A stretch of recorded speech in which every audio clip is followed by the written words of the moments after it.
Bonjour, eh bien voici le temps des vacances. Le temps des vacances pour beaucoup de gens et aussi pour l'orchestre. Nous allons terminer cette saison par un concert au bord de la mer dans cette magnifique ville de Saint-Malo.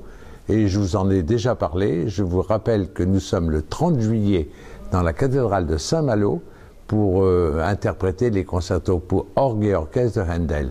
Donc cathédrale de Saint-Malo le 30 juillet à 21h. Mais surtout, je voudrais vous dire que je prépare déjà avec l'orchestre la rentrée. Et j'aimerais vous parler beaucoup de ce concert qui me tient à cœur. Il s'agit de célébrer le tricentenaire de la mort de Louis XIV. 1715-2015. Alors pourquoi je suis très attaché? D'abord parce que depuis 1993, je suis le partenaire de l'Institut de la Maison de Bourbon, pour lequel j'ai dirigé le Requiem de Cherubini à la mémoire de Louis XVI, le Requiem à la mémoire de Marie-Antoinette, et en 1994, la messe du Sacre des Rois de France pour l'arrivée d'Henri IV à Paris. Alors le 13 octobre, à Saint-Roch, église Saint-Roch à Paris. Alors pourquoi l'église Saint-Roch? Parce que c'est le jeune futur roi Louis XIV qui en a posé la première pierre.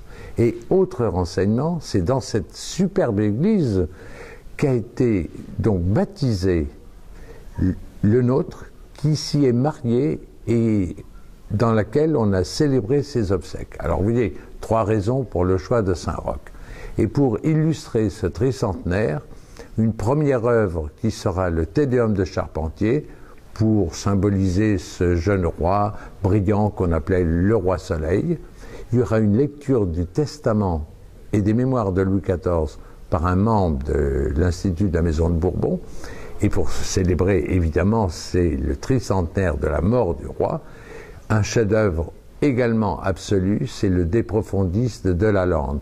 Alors je voulais vous dire ça avant que vous partiez en vacances, pour mémoriser cette date, le 13 octobre, église Saint-Roch à Paris, pour écouter 2 grands chefs-d'œuvre avec au programme donc ces 2 œuvres-là, mais interprétées par le chœur Amadeus, le chœur de chambre que dirige Laurent Zaïc, et l'ensemble vocal Sulfiato que dirige Mathieu Cabanès.